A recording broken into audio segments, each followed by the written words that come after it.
कुछ technical reason की वजह से ये वीडियो कट हो गया था। हाँ, तो ये रिएक्शन कैसी होती है, इसमें जो है तो कैल्शियम कंबाइन होता है H2O के साथ। तो H2O को मैं ऐसा लिखता हूँ H.OH। तो ये क्या हो जाता है, इससे कैल्शियम OH से कंबाइन होता है और बना देता है कैल्शियम हाइड्रोक्साइड। ठीक है, टेकन ट्वाइस।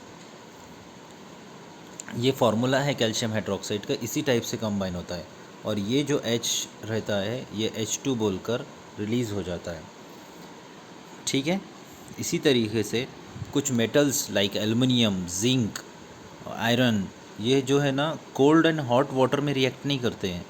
उनको वाटर की एक स्पेसिफिक कंडीशन होना चाहिए, तब जो है तो वो रिएक्ट करेंगे और अपने ऑक्साइड्स बनाएंगे।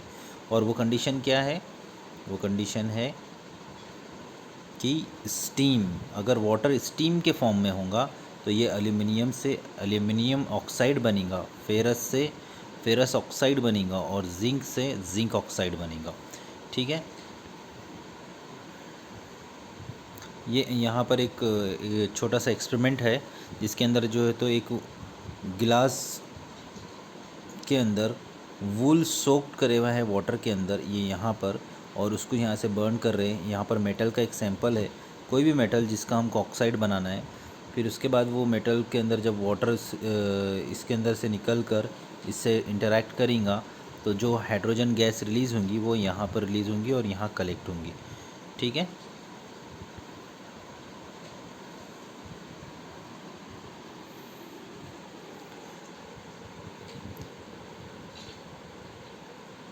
जो मेटल होते हैं, ये एक्सपेरिमेंट के अंदर बताया हुआ है कि जो है तो डिफरेंट मेटल्स का रिएक्टिविटी, वो कैसा रिएक्ट करते हैं दूसरे वाटर के साथ।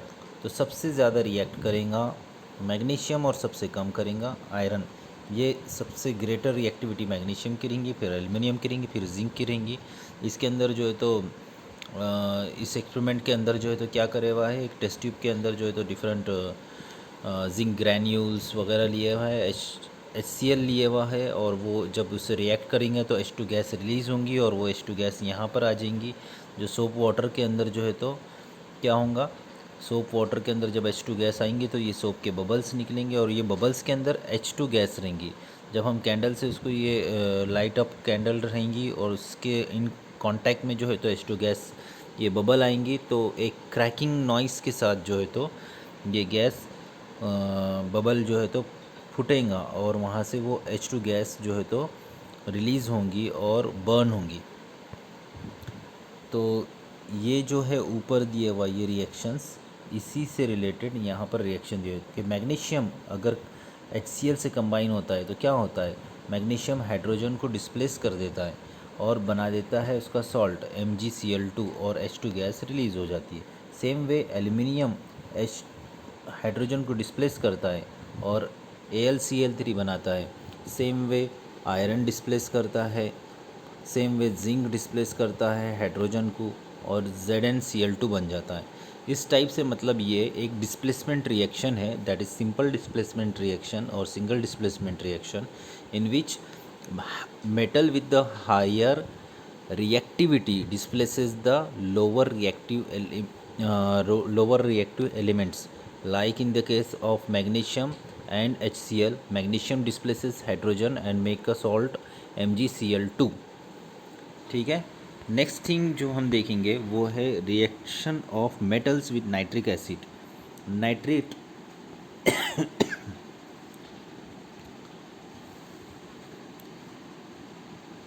जब नाइट्रिक एसिड से मेटल्स का रिएक्शन होता है तो उसके मेटल के नाइट्रेट सॉल्ट्स बनते हैं। ठीक है, मेटल के नाइट्रेट सॉल्ट बनते हैं। इसके लिए जो है ना उनका कॉन्सेंट्रेशन मोस्ट इम्पॉर्टेंट रहता है कि क्या उसका कितना कॉन्सेंट्रेशन रहा था नाइट्रेट का। फॉर एग्ज़ाम्पल हमने कॉपर को लिए और कॉन्सनट्रेटेड HNO3 के साथ रिएक्ट करवाए तो हमारे को मिला, क्या मिला हमारे को, कॉपर नाइट्रेट। ठीक है, प्लस इसके अंदर जो है तो ऑक्साइड्स ऑफ नाइट्रोजन मिला, जिसको हम बोलेंगे NO2, और वाटर भी मिला। सेम चीज़ अगर हम जब करते हैं डाइल्यूट के फॉर्म के अंदर, ठीक है, डाइल्यूटेड के अंदर, तो भी हमारे को सेम प्रोडक्ट मिलते हैं, बट यहाँ पर वाटर की क्वांटिटी इंक्रीज़ हो जाती है क्योंकि वो डाइल्यूट था, ठीक है। तो रिएक्शन ऑफ मेटल्स, जितना ज़्यादा कॉन्सेंट्रेशन होगा उतना ही वो फास्ट रिएक्ट करेगा और जो है तो अच्छे से रिएक्शन होगा, और जितना लो कॉन्सेंट्रेशन होगा उतना ज़्यादा स्लोली वो प्रोसेस कैरिड आउट होगा। एक्वा ये एक टाइप का जो है तो लिक्विड है जो बहुत ही ज़्यादा कोरोजन करता है, और इसके अंदर जो है तो कोई भी चीज़ आप डालेंगे, जैसा नोबल मेटल्स भी, अगर गोल्ड और प्लेटिनियम भी डालेंगे तो वो डिज़ोल्व हो जाएंगे। कैसा बनाते इसको? HCl को 3 पार्ट्स लेते और 1 पार्ट्स कॉन्सनट्रेटेड नाइट्रिक एसिड लेते। HCl लेंगे 3 पार्ट्स और 1 पार्ट लेंगे नाइट्रिक एसिड HNO3, ठीक है। तो ये जब इसके साथ जो है तो रिएक्ट करवाते हैं, तो फिर करवाने के बाद क्या होता है, एक्वेरेजिया बनता है। और आपने देखे होंगे यूट्यूब वगैरह पर या कोई एक्सपेरिमेंट जिसके अंदर जो है तो एक ग्लास है, बीकर है, जिसके अंदर जो है तो ये एक्वेरेजिया लिया हुआ है, उसके अंदर आप स्पून रख रहे हैं ऐसा सिल्वर का, बाद में इसकी खाली है ना, ये ऊपर के जो है तो हैंडल ही हमारे साथ हाथ में आता है, ये पूरा जो है तो डिज़ोल्व होके नीचे बैठ जाता है। तो ये होता है एक्वेरेजिया, ठीक है। Reaction of metals with the salts of other metals, जब ये रिएक्शन होती हैं जिसके अंदर, देखो मैं यहाँ एक्सप्लेन करने की कोशिश करता हूँ। देखिए ये एक कॉक लगा हुआ है यहाँ पर, और यहाँ पे एक टेस्ट ट्यूब है। टेस्ट ट्यूब के अंदर जो है तो CuSO4 का सॉल्यूशन है, जिसके अंदर जो है तो हमने आयरन नेल को जो है तो ऊपर से हैंग किया हुआ है।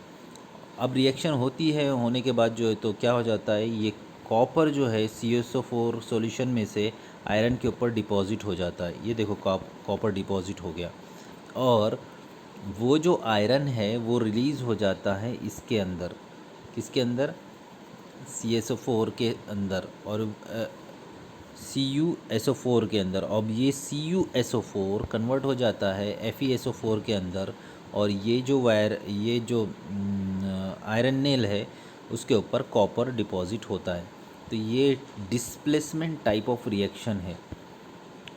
मेटल्स की रिएक्टिविटी सीरीज़ क्या होती है, ज़रा इधर कंसंट्रेट करने के लिए देखें कि अगर हम एक मेटल ले रहे हैं और दूसरे बी मेटल का सॉल्ट सॉल्यूशन ले रहे हैं, तो क्या होगा, ये बी मेटल के सॉल्ट में से अपना ही सॉल्ट सॉल्यूशन बना देगा और बी मेटल को जो है तो बाजू निकाल देगा। जैसे कि ऐसे कि हमने लिए Fe, ठीक है, Fe, और हमने एक सॉल्ट सॉल्यूशन ले लिए किसका, CuSO4। फिर क्या हो जाएगा ये रिएक्शन से, ये A है, A क्या करेगा, इसके साथ बना देगा FeSO4 प्लस, और ये Cu क्या हो जाएगा, रिलीज़ हो जाएगा। तो इसको ही बोलते हैं हम सॉल्ट सॉल्यूशन ऑफ FeSO4। तो क्या हुआ, ये Fe ने Cu को डिस्प्लेस कर दिया। तो ये डिस्प्लेसमेंट से क्यों डिस्प्लेस करा, क्योंकि आयरन ज़्यादा रिएक्टिव है कॉपर से, तो इसकी यहाँ पर एक सीरीज़ दी हुई है, ठीक है। सबसे ज़्यादा लोअर कौन रिएक्ट करता, गोल्ड करता, उससे थोड़ा सा ज़्यादा कौन रिएक्ट करता, सिल्वर करता, फिर थोड़ा सा ज़्यादा, और सबसे ज़्यादा रिएक्ट कौन करते, potassium, sodium, lithium and calcium, ठीक है। ये सबसे ज़्यादा रिएक्ट करेंगे किसके साथ, वाटर के साथ भी, और जो है तो इनकी रिएक्टिविटी हमेशा हायर रहेंगी। सबसे लोअर रिएक्टिविटी किसकी रहेंगी, गोल्ड की, सिल्वर की, ठीक है। फिर मीडियम रिएक्टिविटी कौन शो करेंगे, magnesium, aluminium, zinc etcetera etcetera. Highly reactive metals कौन कौन से हो गए, पोटेशियम, सोडियम, लिथियम, कैल्शियम।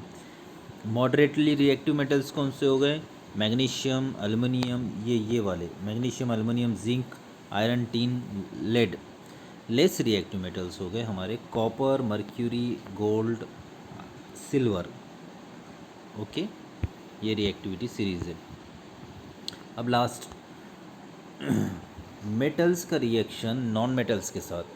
तो मेटल है सोडियम और नॉन मेटल है Cl2, ठीक है।